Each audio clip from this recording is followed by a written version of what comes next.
Okay, welcome to our part 2 of the video lesson.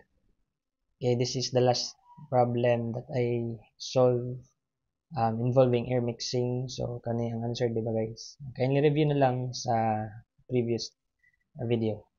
So, in this video, I'll be solving more problems involving the psychrometric processes. Okay, let's start with number 1. Okay, determine the quantity of heat required to raise 14 cubic meter per minute of air at 20 degrees Celsius and 80% relative humidity to 35 degrees Celsius. What is the final relative humidity and the heat gain? So, presented to you are the answers to the problem. So, first ang one is the quantity of heat required and also the final relative humidity. So, let us first identify the given. So, what are the given? So, we have here the volume of air given. This is the kung walay giingon dira, what type of temperature is the given temperature. So, it is understood to be the dry bulb temperature unless otherwise stated as wet bulb temperature or dew point temperature. So, this is considered to be the dry bulb temperature. And this is the relative humidity RH in percentage. So basically, this state 1 of air, this is basically the state 1. Okay, state 1. And we will increase the dry bulb temperature to 35 degrees Celsius. The question is, what is the heat gain? And what is the final relative humidity? Okay. So let us start by first determining the air properties at state 1. So at state 1, we have dry bulb temperature at point 1, dry bulb temperature at point 1, 20 degrees Celsius, relative humidity 80%, okay, and the given volume is 14 cubic meter per minute, okay. And also state 2, we have 35, okay, this is dry bulb temperature at point 2, that is 35 degrees Celsius.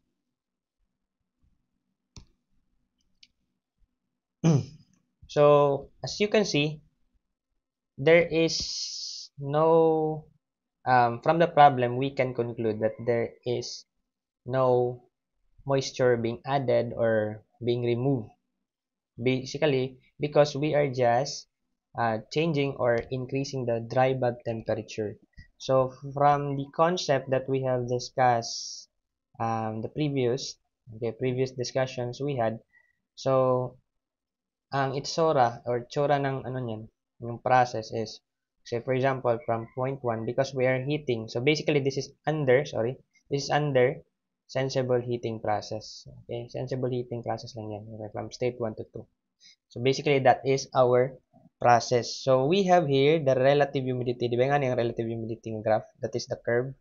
So, as you can see, kung kani ang saturation curve, this is 100% relative humidity. Habang nagababa ang curve, so nagababa po ang relative humidity. So, we are expecting at point 2, although there is no addition of the moisture being the removal, or there is no removal of moisture or addition, pero nag-change ang relative humidity, guys. That is because the temperature is increasing or decreasing. That is under sensible heating. So expected that our relative humidity is less than the first relative humidity or the state 1 relative humidity. Okay, nakuha ninyo? So let us first identify the from state 1, let us use our psychrometric chart to identify the values of H1 and as well as the specific volume at point 1. Tama ba? So at 20 degree dry bulb and relative humidity 80%, the enthalpy, sorry, that is approximately 50 kilojoule per kilogram of air. Whereas the specific volume is approximately 847 cubic meter per kilogram of dry air. Okay? So from that, we can solve for the mass flow rate of air. That is basically the mass flow for state 1 to state 2. Okay, that is the volume given. We have 14 cubic meter per minute. Okay, divide 0.847 cubic meter per kilogram air.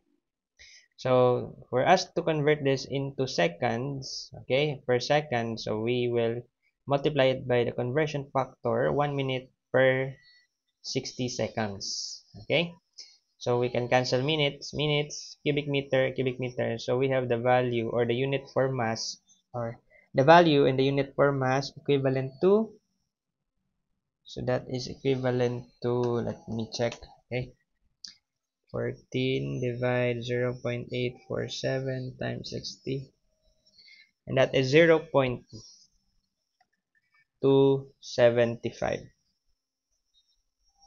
Okay, 75 kilogram of air per second. So therefore the heat gain is equal to, okay, but before that, okay, let us first, so basically ang dry bulb temperature ani, oh, no, ang humidity ratio ani, if we have the humidity ratio 1, that is just equal to the humidity ratio 2.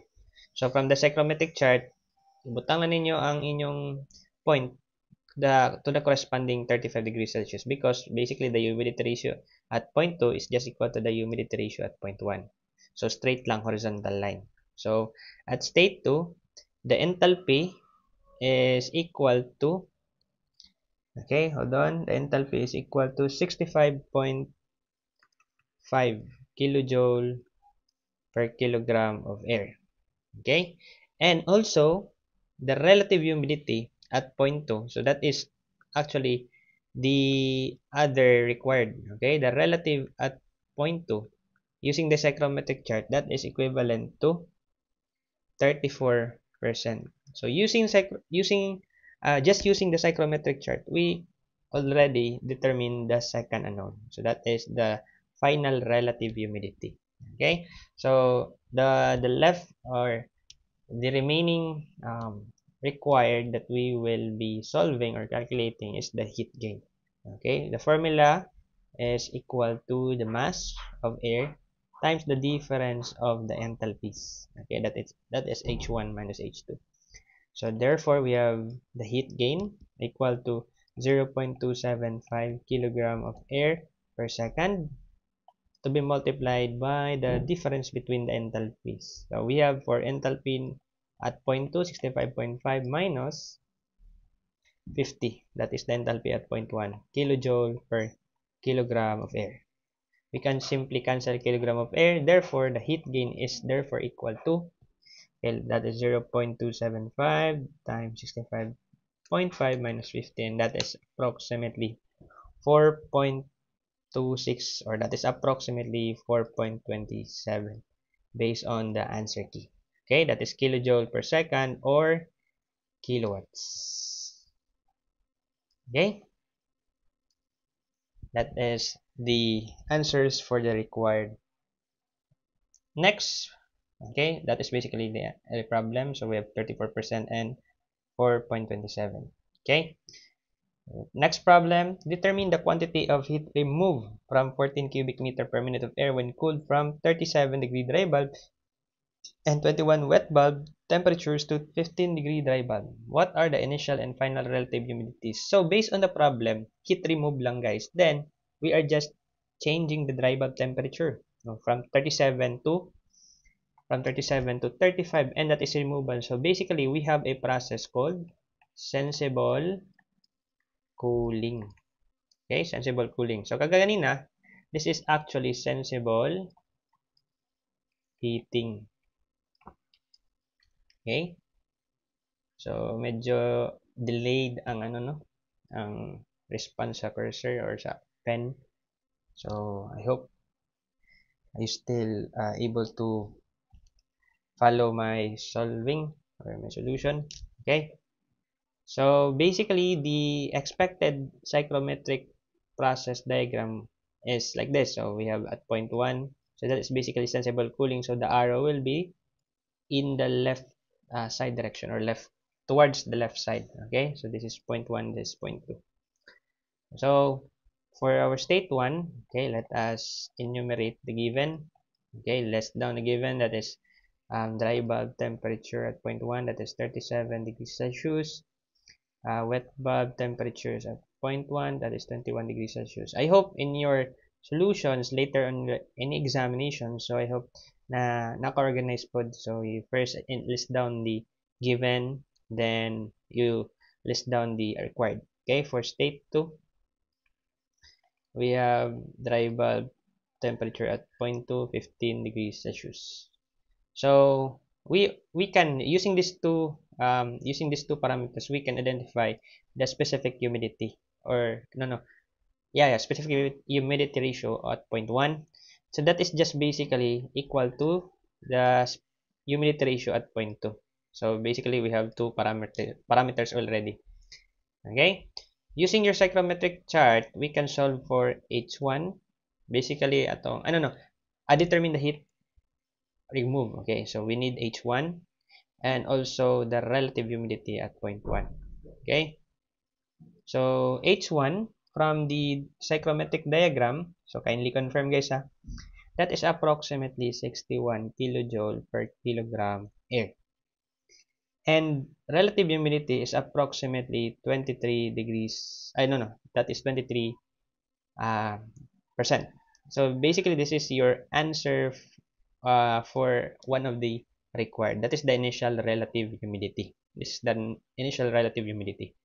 Now at state 2, RH2, using your psychrometric diagram, that is approximately 85%. 85%.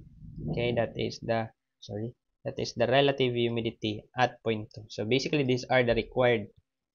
And also the enthalpy at point 2, that is approximately 38 kilojoule per kilogram air. Okay? Then therefore we can solve for the heat remove. Okay? Mass 1, or the mass of air multiplied by the enthalpy difference, H1 minus H2. H2 minus H1. But we don't have the mass. Okay? So we need to solve for the specific volume at point 1, and that is equivalent to 0.889, approximately 0.889 cubic meter per kilogram of air. So let us first solve the value of our mass 1, that is equivalent to the given volume at state 1 and the specific volume at state 1, and that is equal to, again sa state 1 na to siya kuhaon, it's because the 14 cubic meter per minute is associated with the state 1 condition of the air. So that is 14 cubic meter per minute all over 0.889 cubic meter per kilogram air. Okay? To convert minute to second, so we will multiply the conversion factor 1 minute for 60 seconds. And that is approximately equal to, okay, hold on, 14, 0.889 times 60. And that is equal to approximately 0.262. Okay? 262 kilogram per second, kilogram air per second. Then therefore the heat removed, okay, Q is equal to 0.262 kilogram of air per second multiplied by H2. H2 is 38. H1 is 61. So that is kilojoule per kilogram air. So we can eliminate kilogram of air. So we have the value equal to negative because it is heat removed, so negative. So that is 6.04 kilojoule per second or kilowatts. Okay, kindly confirm if this is the same with your calculation. Okay, this is 0.262. Okay, if you have questions, kindly um, message me through BBL for this problem. So that is the answers. Okay, I hope nakita ninyo, this is the answer.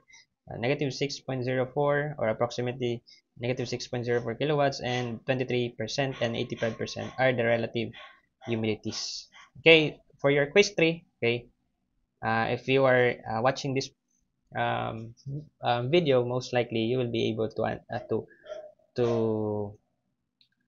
you will be informed to answer this uh, quiz. Okay, I will not upload the picture of this quiz 3, but if you're watching this video, you'll probably see this one. So you answer this one, I'll upload a submission box for your solution, and this will be graded. Okay, now our next topic, we have bypass factor.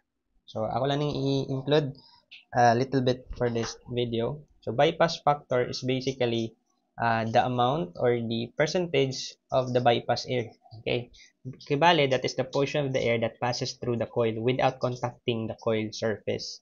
So pareha that is the same as kanang diretso ba, shortcut. That is the other term for bypass. Okay, say for example, here I have a system. So basically, we have air entering and air leaving, TA to TB. Okay? Kaning air, moagi na siya sa, we have here a cooling coil. Ano pa na coil? So, nanay coil. So, ang labasan na, of course, cooling coil, gikan sa init. So, this is warm air. So, ang labasan na, cool air. Tama ba? Because, naagi siya sa cooling coil. Ang cooling coil, na siya temperature that is denoted as TC or T sub C. So, based on cooling coil, the bypass factor, ang general formula lang sa bypass factor, guys, or BF, okay, the general formula for bypass factor, that is just equal to the pag-cooling, okay, dalawa man pag-cooling, so you have T coil, so mas baba ang temperature sa coil, okay, so ibutan nimo diri sa pinakaiwit, okay, ana, TC, that is T coil, minus nimo sa duha, the numerator and the denominator. So, sa bypass factor, that the general formula is always outside, okay? Outside over inside, or inlet over, or outlet over inlet, okay? So, ana ang general formula for bypass factor. Now, in this case, the inlet temperature is TA, and the outlet temperature is TB. So, pag bypass factor, TB ang butang sa ubos, pag cooling ni guys and TA ang sa denominator. That is for cooling coil, or if the process is cooling. Whereas kung heating, okay, heating, of course, taas na ni ang temperature sa coil. Heating man. So, kailangan kani, gikan sa cool air, painito niya, so ang labas na warm air. Tama ba? So, maagi siya sa heating coil. Init ni siya. So, taas ni siya og temperature. So, therefore, mas-switch lang ang iyang positioning sa bypass factor for heating. So, nga nilang iyang magiging arrangement. So, una si T-coil because heating man siya. So, basically, ang T-coil ang taas og temperature. Then, we have always outside over inside. That is for heating. So, anyway, kung mabaliktad man galing nimo for heating, that is just the same. Kay mag-negative ang value sa numerator, negative ang denominator. So, the same lang yapon ang kalabasan for bypass factor. But for, if you are really technical, and if you are really, what do you call this one? If you are really particular with the solution, so you always follow the process. So, pag cooling coil or pag cooling ang process, then you use this formula. If the process is heating coil, then you use this formula. Okay, I will illustrate some example. Okay, an inside design condition for conditioned space with partial circulation. Take note of this word, partial circulation. Okay, the inside design condition of conditioned space with partial circulation is 24 degrees Celsius dry bulb and 17 degrees Celsius wet bulb. The air passes through the conditioned space and the temperature increases to 11, or increases by, this is supposedly increases by, okay, this is increases by 11 degrees Celsius. The air leaving the conditioner has a temperature of 11 degrees Celsius. Calculate the bypass ratio. So, let me draw a diagram for you to really figure out or visualize the problem. So, let us draw a diagram. So, natay conditioned space. Okay? This is the condition space. So, ang room, pwede pod room, basta. Ang space na imong condition. Okay? Okay, layo kayo ang T. Condition space. Okay. Ang condition space nimo, design condition inside condition space is 24 degrees Celsius. Mo na imong i-maintain nga temperature. Okay, 24 degrees Celsius dry bulb and 17 degrees Celsius wet bulb. So I will no longer include 17 here because di na to na siya magamit in this problem. Now, the air passes through the conditioned space. Ang air, gikan sa supply. Say, for example, this is your air conditioner. So, atong ginatawag ni as AHU or the air handling unit. So, gikan dari na siya i-process guys para mahimong bugnaw. So, nanay fan dari. Kaning fan mo ni ang mapasulod sa air. So, kana. Gikan, this is the supply air. Supply. Gikan sa air handling unit. So, supply air. So, kani, 24 degrees Celsius. Ano na siya? That is the maintaining temperature of the conditioned space. So, gikan sa supply air, pag muagi siya sa space, mo increase siya by 11 degrees Celsius. So, basically, di ay, of course, bugnaw ang supply. Then, pag muagi siya sa space, kani, ma-maintain siya into 24. So, kibali, the difference between the supply air, okay, ito i-denote as T1, or butan na to as TB, okay, basically, that is the supply air, TB ako yung butang dara kay you will understand why later on. Okay, TB. So, from TB to 24, the temperature difference is 11 degrees Celsius. So, mo nang gi-increase ni supply air. Okay, that is using the formula. Okay, to get TB, use the formula. The maintaining temperature that is 24 degrees Celsius minus TB. So, of course, gamay man si supply air. This is the supply air temperature. Okay? Supply air temperature. Okay? Supply air. Sorry. Supply air temperature. Okay? So, TB therefore is equal to, so i-transpose mo si TB to other side, may mo positive 11, transpose to other side, maging negative 24 minus 11. That is basically 13 degrees Celsius. So, that is your supply air temperature. So, it makes sense. Okay? It makes sense. Kay gikan sa supply air, 13 degrees Celsius, pag agi niya sa condition space, tungod sa na-load ang condition na mga init na ma-generate, so it will then increases by 11 degrees Celsius and that will become the maintaining temperature 24 degrees Celsius. Now, ang may tabo ni guys, ang kanang 24 degrees Celsius nimo mao na ang temperature na magawas sa imong condition space because that is the maintaining temperature. Okay? Pag partial circulation guys, instead na moagi siya dere, balik siya dere ba, tas ma-mix na siya sa outside air. Okay? Ang tama nga diagram is this one. So, kaning recirculated air, tungod bugnaw pa na siya, it will be recirculated, okay? And it will be mixed by the outside air at this plenum. Ano yung ginatawag na plenum or the mixing chamber? Okay? Nanidre outside air. This is the total recirculation. Okay? Naka-recirculated air. Recirculated air. So, this is basically the total recirculation. Pag partial, guys, instead na diara, diretso siya, diare, mag-bypass siya. Okay? Nakuha ninyo? Bypass siya mo, shortcut siya. So, basically, ang itong i-considered na dari nga system is this one. Okay? Padakon ako na, guys, ha? So, basically, nga ni ang itsura. Okay? We have here, so, i-redraw na lang ako using arrow. So, mo na imong recirculated air, 24 degrees Celsius. Na-mix siya dari at point, kaninga point, sa may dapit na fan. Okay? So, mo ni ang TB. Okay? So, kani ang isulod, tama ba? Kani ang isulod. So, basically, this is what? This is TA. Okay? Nakuha niyo? That is TA. Tapos, the air leaving the conditioner, okay, mo na yung conditioner, kaning AHU or the air handling unit, mo na yung conditioner. Ang air na ni-leave dara is having temperature. That is actually the temperature of the coil. Okay, nakuha ninyo? Kani man ang bugno kayo. Kay mo man ni ang air handling unit or the air conditioner. So, expected, ang air na temperature na magawa na is the temperature of the coil. So, mo na ang temperature of the coil, TC. Equal to 11 degrees Celsius. Kaning TB na calculate na natin using the temperature difference, that is degrees Celsius, 13 degrees Celsius. Now using the bypass factor formula for cooling, basically that is cooling. So ang cooling, ulahi ang temperature sa coil. Nakuha niyo? Okay, so that is the leaving TB over the entering TA. Okay? Kung maglibog mo guys unsa ang TB TA, just bear in mind that para makakuha ka og less than 1, that is actually the bypass factor is always less than 1. Para makakuha kag less than 1, always ang imong denominator is the greater value.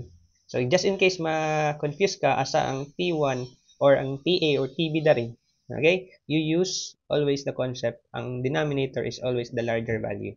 So that is equal to, okay, we have 13 minus 11, then 24 minus 11.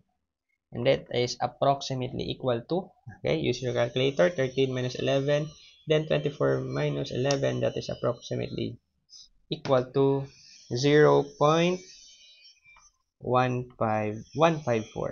Okay? I hope nakuha ninyo ang concept about bypass factor. And that ends our video presentation. I will, for the next topic, we will just discuss it on our next face-to-face session. Thank you guys, and keep safe.